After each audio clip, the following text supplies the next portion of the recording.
Nesting of if L statements or nested if. Nesting എന്താണെന്ന് വെച്ചാൽ നമുക്ക് ഒരു ഇഫ് സ്റ്റേറ്റ്മെൻറ്റിൻ്റെ ഉള്ളിൽ, അതായത് ഒരു ഇഫ് സ്റ്റേറ്റ്മെൻറ്റ് അത് ട്രൂ ആണെന്നുണ്ടെങ്കിൽ അതിന് ട്രൂ ബ്ലോക്കിനകത്ത് നമുക്ക് വീണ്ടും അടുത്ത ഒരു ഇഫ് സ്റ്റേറ്റ്മെൻറ്റ് എഴുതേണ്ടി വരും. ഇനി അത് ട്രൂ ആണെന്നുണ്ടെങ്കിൽ, ആ കണ്ടീഷൻ ട്രൂ ആണെങ്കിൽ അതിൻ്റെ ട്രൂ ബ്ലോക്കിനകത്ത് നമുക്ക് ചിലപ്പോൾ വീണ്ടും ഒരു ഇഫും കൂടെ എഴുതേണ്ടി വരും. അങ്ങനെ ഒരു ഇഫിൻ്റെ ഉള്ളിൽ അടുത്ത ഇഫ്, അതിൻ്റെ ഉള്ളിൽ അടുത്ത ഇഫ്, അങ്ങനെ അകത്തകത്ത് കുറേ ഇഫ് വരുന്നതിനെയാണ് നമ്മൾ നെസ്റ്റിംഗ് എന്ന് പറയാം. അപ്പോൾ എത്ര ലെവൽസ് ഓഫ് നെസ്റ്റിംഗ് വേണമെങ്കിലും സീൽ അലൗഡ് ആണ്. അതായത് ഒരു ഇഫിനകത്ത് അടുത്ത ഇഫ്, അതിനകത്ത് അടുത്ത ഇഫ്, അങ്ങനെ എത്ര ലെവൽ വേണമെങ്കിലും നമുക്ക് എഴുതാം. പക്ഷെ ഒരുപാട് ലെവൽസ് നമ്മൾ എഴുതി കഴിഞ്ഞിട്ടുണ്ടെങ്കിൽ പ്രോഗ്രാം മാനേജ് ചെയ്യാൻ ബുദ്ധിമുട്ടാവും. അപ്പോൾ അത്രയും നെസസറി ആണെങ്കിൽ മാത്രമാണ് നമ്മളിങ്ങനെ നെസ്റ്റിംഗ് എഴുതി പോവുക. ചില കേസിലൊക്കെ നമുക്ക് ഒന്നിൽ കൂടുതൽ കണ്ടീഷൻസ് ചെക്ക് ചെയ്യാനുണ്ടെങ്കിൽ നമുക്ക് ഒരു ആൻഡ് ഓപ്പറേറ്റർ ഇട്ടിട്ട് ചെക്ക് ചെയ്യാൻ പറ്റും. അങ്ങനെ ചെക്ക് ചെയ്യാൻ പറ്റാത്ത സിറ്റുവേഷനിലാണ് നമ്മൾ സാധാരണ നെസ്റ്റിംഗ് എഴുതുക. അപ്പോൾ സിമ്പിളായിട്ട് ഒരൊറ്റ ലെവൽ ഓഫ് നെസ്റ്റിംഗ് മാത്രം വരികയാണെങ്കിൽ അതെങ്ങനെയായിരിക്കും, അതിൻ്റെ ഒരു ഫ്ലോ ഡയഗ്രം ഞാൻ വരച്ചിരിക്കുകയാണ്, എങ്ങനെയാണ് വർക്ക് ചെയ്യാൻ നോക്കാം. നമുക്ക് ആദ്യം ഒരു ടെസ്റ്റ് കണ്ടീഷൻ 1 ഉണ്ട്, അതായത് ഫസ്റ്റ് കണ്ടീഷൻ, അത് ചെക്ക് ചെയ്യാണ്. അത് ചെക്ക് ചെയ്തിട്ട് ട്രൂ ആണെങ്കിൽ ഒരു ഫ്ലോ ഉണ്ട്, ഫോൾസ് ആണെങ്കിൽ വേറൊരു ഫ്ലോ ഉണ്ട്. നമ്മൾ സാധാരണ ഇഫ് എൽസ് അങ്ങനെയാണല്ലോ വർക്ക് ചെയ്യാം. അപ്പോൾ ട്രൂ ആണെങ്കിൽ അതിൻ്റെ ട്രൂ ബ്ലോക്ക് എന്ന് പറഞ്ഞിട്ടുണ്ടെങ്കിൽ നമ്മൾ വീണ്ടും അടുത്തൊരു കണ്ടീഷൻ ചെക്ക് ചെയ്യാണ്. ഫസ്റ്റ് കണ്ടീഷൻ ട്രൂ ആണെങ്കിൽ വന്നു, സെക്കൻഡ് കണ്ടീഷൻ ചെക്ക് ചെയ്യാണ്, ടെസ്റ്റ് കണ്ടീഷൻ 2 ചെക്ക് ചെയ്യാണ്.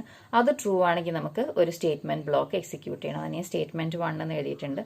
ഇനി ടെസ്റ്റ് കണ്ടീഷൻ 2 ഫോൾസ് ആണെങ്കിൽ നമുക്ക് വേറൊരു സ്റ്റേറ്റ്മെന്റിലേക്കാണ് പോകേണ്ടത്, സ്റ്റേറ്റ്മെന്റ് 2. ഇനി ഫസ്റ്റ് ടെസ്റ്റ് കണ്ടീഷൻ തന്നെ ഫോൾസ് ആയിരുന്നു എന്നുണ്ടെങ്കിൽ നമുക്ക് വേറൊരു പാത്തിലാണ് പോകേണ്ടത്, സ്റ്റേറ്റ്മെന്റ് 3. അപ്പോൾ ഇതൊക്കെ ഡിഫറെൻറ്റ് സ്റ്റേറ്റ്മെന്റ് ബ്ലോക്സ് ആണ്. സ്റ്റേറ്റ്മെന്റ് 1, 2, 3 എന്ന് പറയുന്നത് 3 ബ്ലോക്ക് ഓഫ് സ്റ്റേറ്റ്മെന്റ്സ് ആണ്. 3ഉം ഡിഫറെൻ്റ് ആയിരിക്കുന്ന ബ്ലോക്കാണ്. അപ്പോൾ ഇതിൽ ഏത് ബ്ലോക്കിലേക്ക് പോകണം എന്ന് തീരുമാനിക്കുന്നത് ഈ 2 ടെസ്റ്റ് കണ്ടീഷൻ വെച്ചിട്ടാണ്. ഫസ്റ്റ് ട്രൂ ആണെങ്കിൽ സെക്കൻഡും ട്രൂ ആണെങ്കിലാണ് സ്റ്റേറ്റ്മെന്റ് 1ൽ വരേണ്ടത്. ഫസ്റ്റ് ട്രൂ ആണ്, സെക്കൻഡ് ഫോൾസ് ആണെന്നുണ്ടെങ്കിലാണ് സ്റ്റേറ്റ്മെന്റ് 2ൽ വരേണ്ടത്. ഫസ്റ്റ് തന്നെ ഫോൾസ് ആണെന്നുണ്ടെങ്കിലാണ് സ്റ്റേറ്റ്മെന്റ് 3ൽ വരേണ്ടത്. അങ്ങനെയുള്ള ഒരു ഫ്ലോ മാനേജ് ചെയ്യാനാണ് നമ്മളിവിടെ നെസ്റ്റഡ് ഇഫ് യൂസ് ചെയ്തിട്ടുള്ളത്. അതായത് ഇവിടെ നെസ്റ്റിംഗ് എന്ന് പറഞ്ഞാൽ ഈ ഇഫിൻ്റെ ഉള്ളിൽ അടുത്ത ഇഫ് വന്നു, അതുകൊണ്ടാണ് അതിനെ നെസ്റ്റഡ് എന്ന് പറയുന്നത്. ഇനി ഇവിടെ ഞാനൊരു സ്റ്റേറ്റ്മെന്റ് എക്സ് എഴുതിയിട്ടുണ്ട്. അതായത് ഇത്രയും ഭാഗം ഇത് മുഴുവനായിട്ടാണ് നമ്മുടെ ഒരു ഇഫ് സ്റ്റേറ്റ്മെന്റ് എന്ന് പറയുന്നത്. ഈ സ്റ്റേറ്റ്മെന്റിന് താഴെയുള്ളതാണ് സ്റ്റേറ്റ്മെന്റ് എക്സ്. താഴെയുള്ള സ്റ്റേറ്റ്മെന്റ് ആണ് സ്റ്റേറ്റ്മെന്റ് എക്സ്. അപ്പോൾ ഇതിൽ ഏത് പാത്ത് തന്നെ പോയാലും, ഈ പാത്തിൽ വന്നാലും ഈ പാത്തിൽ പോയാലും ഈ പാത്തിൽ വന്നാലും എവിടെ പോയാലും നമുക്ക് അവസാനം എക്സിക്യൂട്ട് ചെയ്യേണ്ടത് സ്റ്റേറ്റ്മെന്റ് എക്സ് ആണ്. ഏത് പാത്തിൽ പോയാലും വരേണ്ട ഒരു സ്റ്റേറ്റ്മെന്റ് ആണ് സ്റ്റേറ്റ്മെന്റ് എക്സ്. അതായിരിക്കും നമ്മൾ ഈ സ്റ്റേറ്റ്മെന്റ്സിന് താഴെ എഴുതുക. അപ്പോൾ സ്റ്റേറ്റ്മെന്റ് 1 എക്സിക്യൂട്ട് ചെയ്താലും അടുത്ത വരിക സ്റ്റേറ്റ്മെന്റ് എക്സിലേക്ക് ആയിരിക്കും. 2 എക്സിക്യൂട്ട് ചെയ്താലും സ്റ്റേറ്റ്മെന്റ് എക്സിൽ വരും. 3 എക്സിക്യൂട്ട് ചെയ്താലും സ്റ്റേറ്റ്മെന്റ് എക്സിൽ വരും. അറ്റ് എ ടൈം ഇതിൽ ഏതെങ്കിലും ഒരു സ്റ്റേറ്റ്മെന്റ് മാത്രമേ എക്സിക്യൂട്ട് ചെയ്യുള്ളൂ. അങ്ങനെയാണല്ലോ നമുക്ക് ഈ ലോജിക്ക് പറഞ്ഞപ്പോൾ മനസ്സിലായത്. ഇതിൽ ഏതെങ്കിലും ഒരു പാത്തിൽ മാത്രമേ വരുള്ളൂ. അപ്പോൾ ഇതിൽ ഏതെങ്കിലും ഒരു ബ്ലോക്ക് എക്സിക്യൂട്ട് ചെയ്യും. അത് കഴിഞ്ഞാൽ സ്റ്റേറ്റ്മെന്റ് എക്സിലേക്ക് എക്സിക്യൂഷൻ വരും. അപ്പോൾ ഇനി ഇതിൻ്റെ ഈ സ്റ്റേറ്റ്മെന്റ് എങ്ങനെയാണ് എഴുതാൻ നോക്കാം. If test expression 1, test condition എന്നാണ് ഞാൻ ഡയഗ്രത്തിൽ എഴുതിയത്, അതുകൊണ്ട് ഞാൻ കണ്ടീഷൻ എഴുതാണ്. Test condition 1, if that test condition is true ആണെങ്കിൽ എന്ത് ചെയ്യണം എന്നുള്ളത് നമ്മൾ അതിൻ്റെ ട്രൂ ബ്ലോക്കിൽ പറയുകയാണ്. ട്രൂ ബ്ലോക്കിനകത്ത് എന്താണ്, വീണ്ടും നമ്മൾ അടുത്ത ഇഫ് എഴുതണം. കാരണം നമുക്ക് ഒരു കണ്ടീഷനും കൂടെ ടെസ്റ്റ് ചെയ്യാനുണ്ട്. Test condition 2. ഇനി കണ്ടീഷൻ 2ഉം ട്രൂ ആണെങ്കിൽ നമുക്ക് എക്സിക്യൂട്ട് ചെയ്യേണ്ടത് എന്താണ്, അത് സ്റ്റേറ്റ്മെന്റ് 1 ആണ്. അപ്പോൾ അതിന് നമ്മൾ സെക്കൻഡ് ഇഫിൻ്റെ ട്രൂ ബ്ലോക്കിൽ എഴുതാണ്, സ്റ്റേറ്റ്മെന്റ് 1. ഇനി ടെസ്റ്റ് കണ്ടീഷൻ 2 ഫോൾസ് ആണെങ്കിൽ അതാണ് നമ്മൾ അടുത്ത എൽസ് എഴുതുന്നത്. അപ്പോൾ ഈ എൽസ് എന്ന് പറഞ്ഞാൽ ഈ ഇഫിന്റെ എൽസ് ആണ്. അപ്പോൾ നമ്മൾ ഒരു എൽസ് എഴുതും. ഇപ്പോൾ നെസ്റ്റഡ് ഇഫ് എഴുതുന്ന സമയത്ത് ഒരുപാട് ഇഫും ഒരുപാട് എൽസ് ഒക്കെ നമുക്ക് എഴുതാനുണ്ടാവും. അപ്പോൾ ഒരു എൽസ് എഴുതുന്ന സമയത്ത് ശ്രദ്ധിക്കേണ്ടത് അതിന്റെ തൊട്ട് മുന്നേ എഴുതിയിട്ടുള്ള ഒരു അൺമാച്ച്ഡ് ഇഫ് ഏതാണോ ആ ഇഫിന്റെ എൽസ് ആയിരിക്കും. ഇപ്പോൾ ഈ ഇഫിന് ഒരു മാച്ചിങ് എൽസ് ഇല്ല. അപ്പോൾ അതുകൊണ്ട് ഈ എൽസ് ഈ ഇഫിന്റെ എൽസ് ആണ്. അങ്ങനെയാണ് കമ്പൈലർ എടുക്കുക. അപ്പോൾ അതുകൊണ്ട് എൽസ് എഴുതുന്ന സമയത്ത് നമ്മൾ എപ്പോഴും ശ്രദ്ധിക്കണം, അതിന്റെ തൊട്ട് മുന്നത്തെ ഇഫിന്റെ ട്രൂ ബ്ലോക്ക് ക്ലോസ് ചെയ്ത് അവിടെ വേണം നമ്മൾ എൽസ് എഴുതാൻ. അപ്പോൾ ഇതിപ്പോൾ ആകെ 2 ലെവൽ, ഒറ്റ ലെവൽ മാത്രമേ ഇതിനകത്ത് വരുന്നുള്ളൂ. അപ്പോൾ അതുകൊണ്ട് ഒരു കൺഫ്യൂഷൻ ഉണ്ടാവാൻ സാധ്യതയില്ല. നിങ്ങൾ ഒരുപാട് ലെവൽസ് എഴുതുന്ന സമയത്തായിരിക്കും നമുക്ക് ഏത് എൽസ് ഏതിന്റെ ഇഫ് എന്നൊക്കെ എഴുതുന്നത് നമുക്ക് കൺഫ്യൂഷൻ തോന്നും. കമ്പൈലറിന് കൃത്യമായിട്ടൊരു റൂൾ ഉണ്ട്. തൊട്ട് മുന്നത്തെ അൺമാച്ച്ഡ് ഇഫ് ഏതാണോ അതിന്റെ എൽസ് ആയിട്ടാണ് അത് എടുക്കുക. അപ്പോൾ അങ്ങനെയല്ല എന്നുണ്ടെങ്കിൽ നമ്മൾ കമ്പൈലറിൻ്റെ റൂൾ അതാണ്. അപ്പോൾ നമ്മൾ കറക്റ്റായിട്ട് ഏത് ഇഫിൻ്റെ ആണോ ബ്രാക്കറ്റ് ക്ലോസ് ചെയ്തിരിക്കും, ബ്രാക്കറ്റ് ഇടാതെ എഴുതുന്ന സമയത്ത്, കേളി ബ്രേസ് ഇടാതെ എഴുതുന്ന സമയത്താണ് ഒരു കൺഫ്യൂഷൻ ഉണ്ടാവുള്ളൂ. കേളി ബ്രേസ് നമ്മൾ എപ്പോഴാണ് ഇടാതിരിക്കുക, നമുക്ക് എപ്പോഴും സിംഗിൾ സ്റ്റേറ്റ്മെന്റ്സ് മാത്രമാണ് ഇഫിൻ്റെ ഉള്ളിൽ വരുന്നുള്ളൂ എന്നുണ്ടെങ്കിൽ നമ്മൾ കേളി ബ്രേസ് ഇടാതിരിക്കും. അപ്പോൾ ആ സമയത്താണ് നമുക്ക് ഏത് എൽസ് ഏത് ഇഫിൻ്റെയാന്ന് മനസ്സിലാക്കാൻ ബുദ്ധിമുട്ടുണ്ടാവുക. അപ്പോൾ കമ്പൈലർ എടുക്കുന്ന റൂൾ ഇതാണ്, ലാസ്റ്റ് നോൺ മാച്ചിങ് ഇഫ് ഏതാണോ അതിൻ്റെയാണ് എൽസ്. അപ്പോൾ നമ്മൾ കേളി ബ്രേസ് പ്രോപ്പറായിട്ട് ഇടുകയാണെങ്കിൽ ഒരു കുഴപ്പമില്ല. ഇനി ടെസ്റ്റ് കണ്ടീഷൻ 2 ഫോൾസ് ആണെങ്കിൽ അതിൻ്റെ ഫോൾസ് ബ്ലോക്കാണ് എൽസിന് ശേഷം എഴുതുന്നത്, സ്റ്റേറ്റ്മെന്റ് 2. ഇത്രയാണ് നമുക്ക് ഫസ്റ്റ് ടെസ്റ്റ് കണ്ടീഷൻ ട്രൂ ആണെങ്കിൽ ചെയ്യേണ്ടത്. അപ്പോൾ ഇതിൻ്റെ ട്രൂ ബ്ലോക്ക് ഇവിടെ ക്ലോസ് ചെയ്യാണ്. ഇനി ഇത് ഫോൾസ് ആണെങ്കിൽ, ഫസ്റ്റ് ഇഫ് ഫോൾസ് ആണെങ്കിൽ അതാണ് ഇവിടെ എഴുതുന്ന എൽസ്.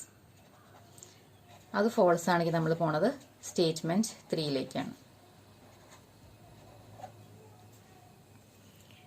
ഇനി ഇതിന് താഴെയാണ് നമ്മുടെ സ്റ്റേറ്റ്മെന്റ് എക്സ് വരുന്നത്. അതായത് ഇഫ് എന്ന് പറഞ്ഞ സ്റ്റേറ്റ്മെന്റ് കംപ്ലീറ്റ് ചെയ്തതിന് ശേഷം വരുന്നതാണ് സ്റ്റേറ്റ്മെന്റ് എക്സ്. അപ്പോൾ ഇതെങ്ങനെയാണ് വർക്ക് ചെയ്യുക? ഇത്രയുമാണ്, ഇവിടെ മുതൽ ഇവിടെ വരെയാണ് നമ്മുടെ ഫസ്റ്റ് ഇഫിന്റെ ട്രൂ ബ്ലോക്ക്. ഇനി ഈ ട്രൂ ബ്ലോക്കിനകത്താണ് അടുത്ത ഇഫ് വരുന്നത്. ആ അടുത്ത ഇഫിന്റെ ട്രൂ ബ്ലോക്ക് ഇതാണ്. ഇനി ഈ ഇഫിന്റെ ഇന്നർ ഇഫിന്റെ ഫോൾസ് ബ്ലോക്ക് ഇതാണ്, ഔട്ടർ ഇഫിന്റെ ഫോൾസ് ബ്ലോക്ക് ഇതാണ്.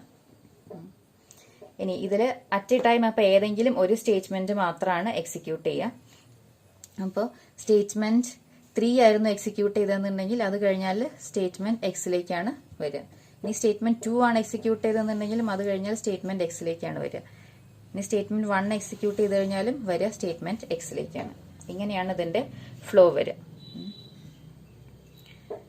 അപ്പോൾ ഇത് നിങ്ങൾ നേരത്തെയുള്ള ഡയഗ്രമായിട്ട് കമ്പയർ ചെയ്ത് നോക്കുക. അവിടെ എഴുതിയ അതേ പേരുകളാണ് ഇവിടെ യൂസ് ചെയ്തിട്ടുള്ളത്. ടെസ്റ്റ് കണ്ടീഷൻ 1 ട്രൂ ആണെങ്കിൽ സ്റ്റേറ്റ്മെന്റ്, ടെസ്റ്റ് കണ്ടീഷൻ 1 ട്രൂ ആണ്, 2 ട്രൂ ആണെന്നുണ്ടെങ്കിൽ സ്റ്റേറ്റ്മെന്റ് 1ലേക്കാണ് വരിക.